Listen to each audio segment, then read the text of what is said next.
विद्यार्थियों, कक्षा 10 हिंदी के लिए पहला जो पाठ था, एक रोज आप लोगों को उसका वीडियो हमने छुड़वा दिया था। सूरदास के पद उसमें संग्रहित थे और भ्रमर गीत से उनको लिया गया था। आज हम जो आपका दूसरा पाठ है तुलसीदास, उस तुलसीदास को लेकर के और आप लोगों के सामने आए हैं। तो सबसे पहले कवि का जीवन परिचय। तो देखिए, तुलसीदास जी का जन्म यही लिख रहा हूं मैं आप लोगों को।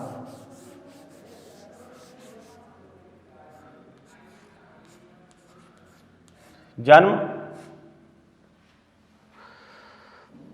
1589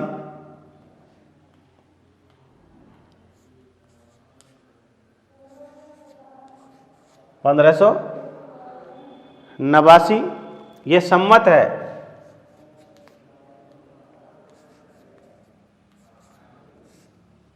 और मृत्यु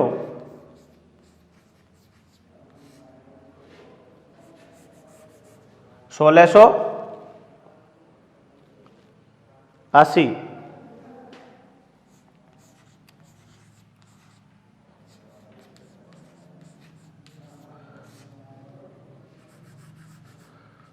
सम्मत, यह विक्रमी सम्मत है, ध्यान रखना।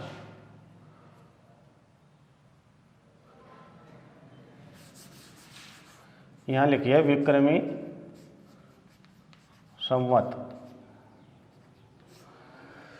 अब इसको अगर आपको सन बनाना है तो इसमें से 57 वर्ष काट दीजिए। 2, 3, 15, यानी कि 1532 सन 1532 में तुलसीदास जी का जन्म हुआ है। इसी तरीके से मृत्यु में से 57 वर्ष काट दीजिए, उनके मृत्यु का सन निकल करके आ जाएगा। ये आप लोगों को ध्यान रखना है, ठीक है।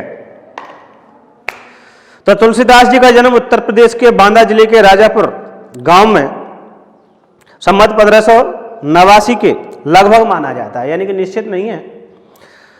इनके पिता का नाम आत्माराम था, जो एक सजुपारिक ब्राह्मण थे। इनकी माता का नाम हुलसी था। कहा जाता है कि तुलसीदास अभुक्त मूल नक्षत्र में पैदा हुए थे। अपने ग्रामीण परिवेश में जिसे मूड कहा जाता है, भाई बच्चे के मूड आए हैं, तो उस मूल नक्षत्र में इनका जन्म हुआ। तथा जन्म लेते ही इनकी अवस्था 5 वर्ष के बालक के समान थी। मुंह में दांत भी निकले हुए थे। भय की आशंका के चलते माता पिता ने इन्हें त्याग दिया था तथा मुनिया नामक दासी को दे दिया, जिसने इनका पालन पोषण किया। इनका बाल्यकाल कष्टपूर्ण बीता। कवितावली में ये लिखते हैं कि माता पिता जग जाय तजो विधव ने लिखो कछ भाल भलाई, कि माता पिता ने जिसे जन्म लेते ही त्याग दिया, विधाता ने जिसके भाग्य में कोई भी अच्छा कार्य नहीं लिखा। ऐसा इन्होंने जो कवितावली लिखी है उसको एक दोहे में लिखा है। इनके गुरु का नाम नरहरि दास बताया जाता है। इनकी पत्नी रत्नावली विदुषी थी, अर्थात विद्वान थी। किंतु किसी कारणवश वैवाहिक जीवन अधिक समय तक न चल सका। इन्होंने गृह त्याग दिया तथा घूमते घूमते अयोध्या पहुंच गए। वहीं पर संवत 1631 में इन्होंने रामचरितमानस की रचना प्रारंभ की। बाद में ये काशी आकर रहने लगे। जीवन के अंतिम दिनों में पीड़ा शांति के लिए इन्होंने हनुमान की स्तुति की, जो हनुमान बाहुक नाम से प्रसिद्ध है। इनकी मृत्यु के संबंध में निम्नलिखित दोहा प्रसिद्ध है कि संवत 1680 गंग के तीर, श्रावण शुक्ला सप्तमी तुलसी तजो शरीर। तो श्रावण मास के शुक्ल पक्ष की सप्तमी को इन्होंने अपने शरीर का परित्याग कर दिया, ऐसा कहा जाता है। इन्होंने राम के अन्य भक्त के रूप में दास्य भाव अपनाते हुए अनेक ग्रंथों की रचना की है। तो देखिए इनकी जो भक्ति है वो किस प्रकार की है, दास्य भाव की भक्ति है। यह ध्यान रखना है आपको, दास्य भाव की भक्ति इन्होंने की है। जिनमें से निम्नलिखित प्राप्त हैं, अर्थात जो ग्रंथ इन्होंने लिखे उनमें से निम्नलिखित प्राप्त हैं: रामचरितमानस, विनय पत्रिका, दोहावली, गीतावली, कवितावली, रामाज्ञा प्रश्न, बरबे रामायण, जानकी मंगल, पार्वती मंगल, रामलला, नैछु, बैराग संदीपनी तथा श्री कृष्ण गीतावली। तो देखिए आपको ध्यान रखने वाली बात यह है कि तुलसीदास जी का ब्रजभाषा और अवधी भाषा, ब्रजभाषा और अवधी भाषा दोनों ही भाषाओं के ऊपर समान अधिकार था, लेकिन इन्होंने काव्य के रूप में अवधी भाषा को चुना है। ब्रजभाषा में इन्होंने सिर्फ श्री कृष्ण गीतावली है उसे ही सिर्फ ब्रजभाषा में लिखा है। यत्र तत्र अर्थात यहाँ वहाँ ब्रजभाषाओं के शब्द का प्रयोग देखने को अवश्य मिल जाता है, अन्यथा अवधी भाषा में इन्होंने काव्य सृजन किया है। तुलसी आदर्शवादी कवि थे। उन्होंने आदर्श चरित्रों का सृजन कर हमें अपने दैनिक जीवन में उनके अनुकरण का संदेश दिया है। तो देखिए मूल रूप से इनको जो ख्याति प्राप्त हुई है वो रामचरितमानस से है, और रामचरितमानस में भगवान श्री राम को इन्होंने मर्यादा पुरुषोत्तम श्री राम के रूप में हमारे सामने रखा है कि किस प्रकार से एक आदर्श परिवार होता है जिसमें पिता और पुत्र का प्रेम होता है। पुत्र अपने पिता का मान रखने के लिए पिता के नहीं चाहते हुए भी 14 वर्ष को वन में चले जाते हैं, राज का परित्याग कर देते हैं। उन्हें किसी प्रकार का लोभ या मोह नहीं है।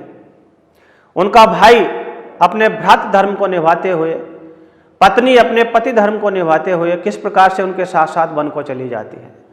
उधर वो पुत्र कि जिसकी माँ धोखे से अपने पिता से वचन भरवा करके जिसके लिए राज मांगती है, वह अपने भ्रातृ प्रेम में उस राज का परित्याग कर देता है और अपने भाई की ही तरह नगर से दूर राजप्रसादों के सुख को त्याग करके और झोंपड़ी छवा करके 14 वर्ष तक राज करता है। तो ये सारे आदर्श हैं जो इन्होंने अब रामचरितमानस में रखे हैं।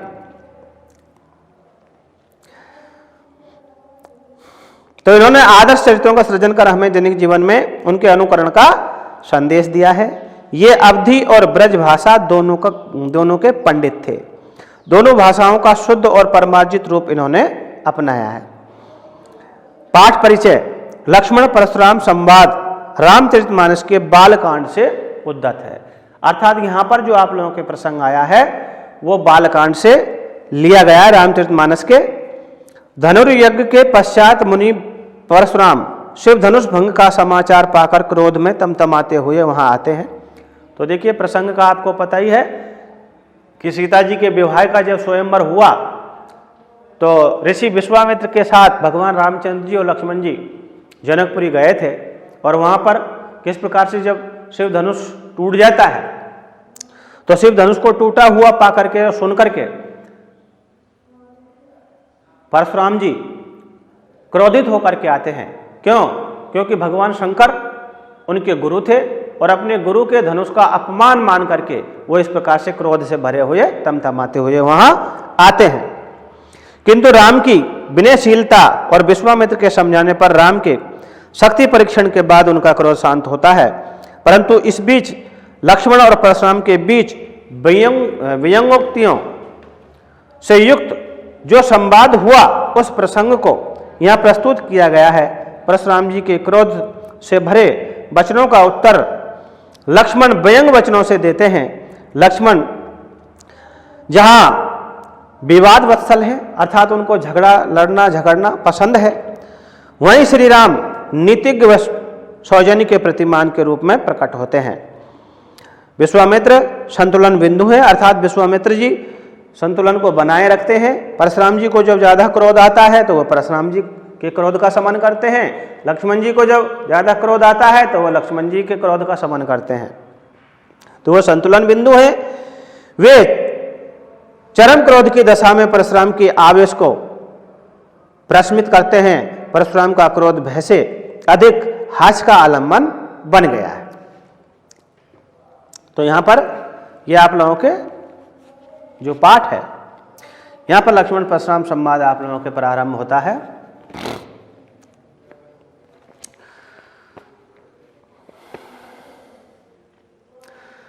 नाथ संबोधन भंज निहारा, होए के वो एक दास तुम्हारा।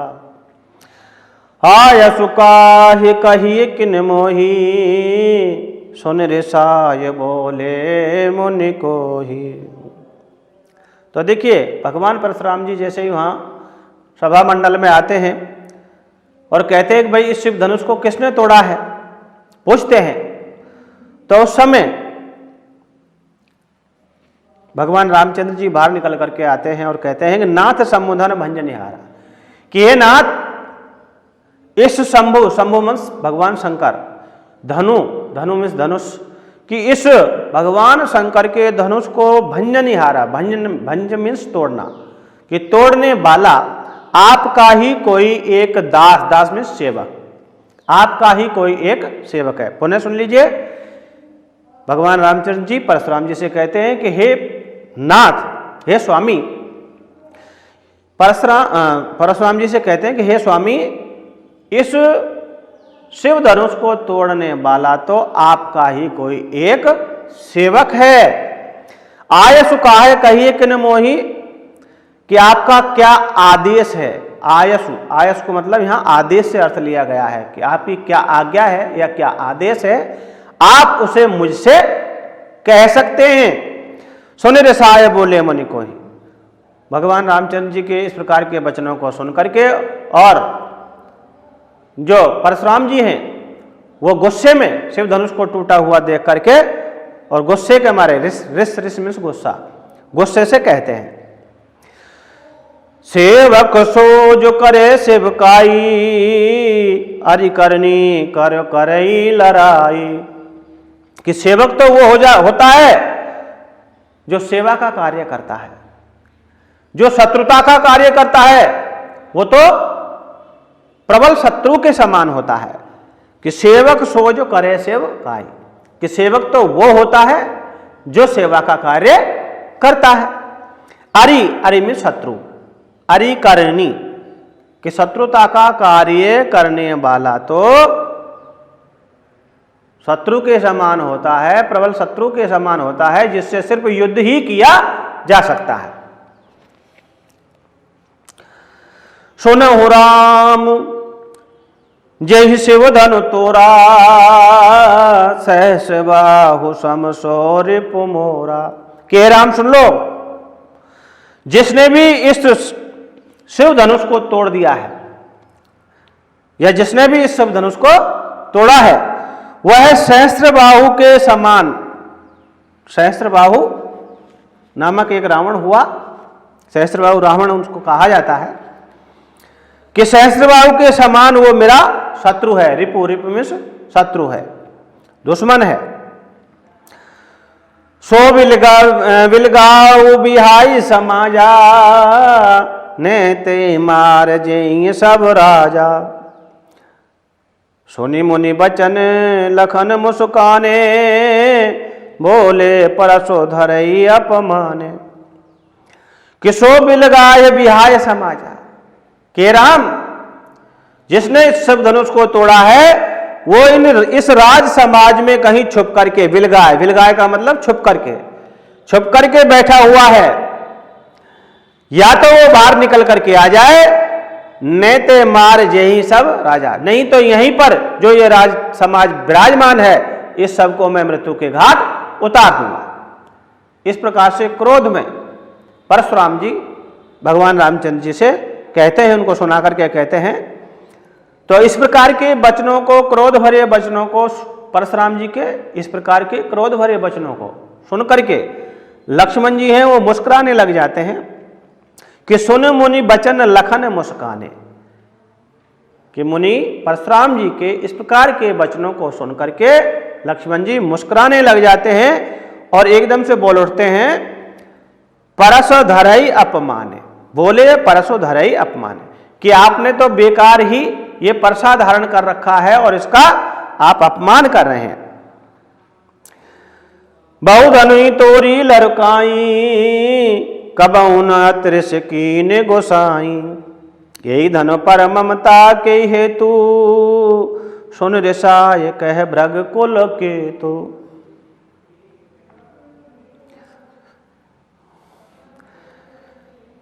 कि हमने बहुत सारे जो धनुष हैं वो लड़कपन में, लड़काई का मतलब लड़कपन, बचपन में ऐसे न जाने कितने ही छोटे छोटे जो धनुष हैं, उनको तोड़ा है। आपने पहले तो कभी भी, हे गोसाई, आपने पहले कभी भी हमारे ऊपर इस प्रकार से कोई गुस्सा नहीं किया।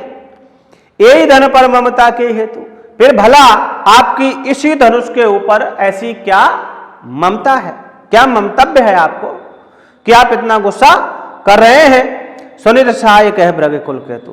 तो लक्ष्मण जी के इस प्रकार के वचनों को सुन करके भृगु वंश में उत्पन्न भगवान परशुराम जी एक बार पुनः गुस्से में आकर के और उनसे कहने लगे, रे न पबाल काल बस बोलत तो ही न संहार, धनु ही समुद्र परारे धनु विदित सकल संसार।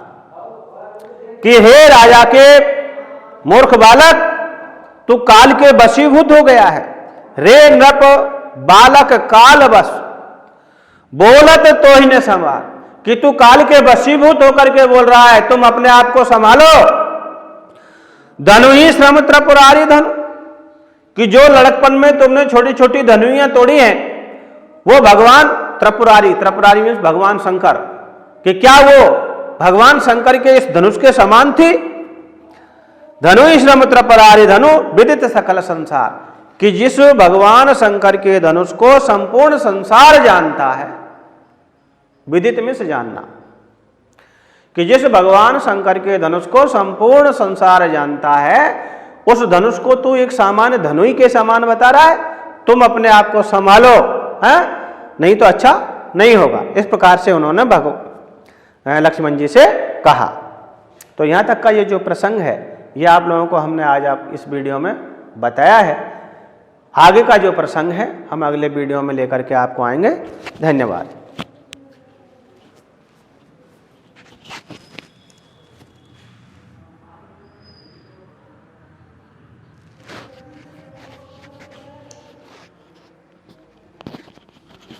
चलिए, अभी और थोड़ा समय बचा हुआ है तो और थोड़ा बढ़ा देते हैं प्रसंग को।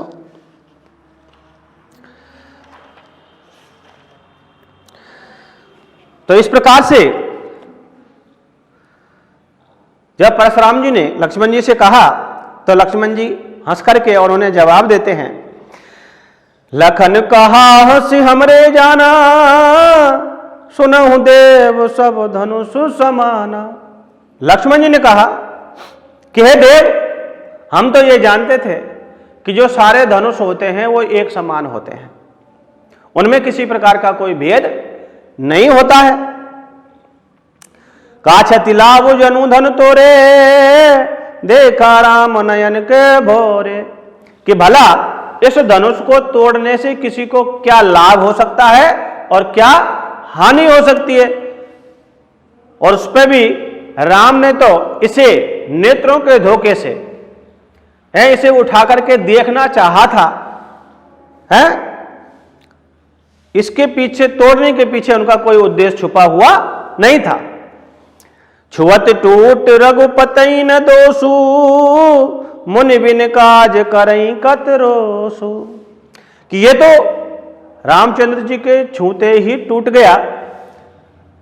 छुअत टूट रघुपति नहीं दोष, इसमें भगवान राम का किसी प्रकार का कोई दोष नहीं है, क्योंकि यह तो उनके छूते ही अपने आप ही टूट गया। मुनि बिन काज करें कतरोसु। हे मुनि श्रेष्ठ, आप बिना ही किसी कारण के, काज का मतलब यहां कारण से है कि बिना ही किसी कारण के इतना गुस्सा क्यों कर रहे हैं। बोले ऋषि परुष की ओरा, रे सट सो नहीं सुभाओ न मोरा। तो लक्ष्मण जी के इस प्रकार से कहने पर परशुराम जी एकदम से क्रोधित हो जाते हैं और क्रोधित होकर के अपने परसे की ओर देखकर, चितई, चितई में से देखकर, अपने परसे की ओर देख करके वो लक्ष्मण जी से कहने लगे कि हे दुष्ट, सठ, सठ का मतलब दुष्ट, कि हे दुष्ट बालक, तूने अभी मेरे स्वभाव के बारे में नहीं जाना है। बालक बोल बधऊ नहीं तोई, केवल मुनि जड़ जान ही मोही। कि एक बच्चा समझ करके, बालक बोल बधऊ नहीं तोई, कि एक बच्चा समझ करके अब तक मैं तेरा वध नहीं कर रहा हूं, तू सिर्फ मुझे एक साधारण मुनि समझ रहा है, एक सन्यासी समझ रहा है। बाल ब्रह्मचारी यति को ही विश्व विदित क्षत्रिय कुल द्रोही। कि मैं बाल ब्रह्मचारी हूं, सब कोई इस बात को जानता है और संपूर्ण संसार इस बात को जानता है कि मैं क्षत्रिय वंश का शत्रु हूं। भुजबल भूमि भूप बिनकिनी, कि मैंने अपनी इन भुजाओं की ताकत से, इन भुजाओं के बल से इस पृथ्वी को अनेकों बार राजाओं से विहीन कर दिया है। विपुल बार महिदेवंदिनी, और अनेकों बार महिदेव अर्थात पृथ्वी के देव अर्थात ब्राह्मणों को इसे दान में दे दिया है। सहस भाव मुझ छेद निहारा, परस बिलोक महीप कुमारा।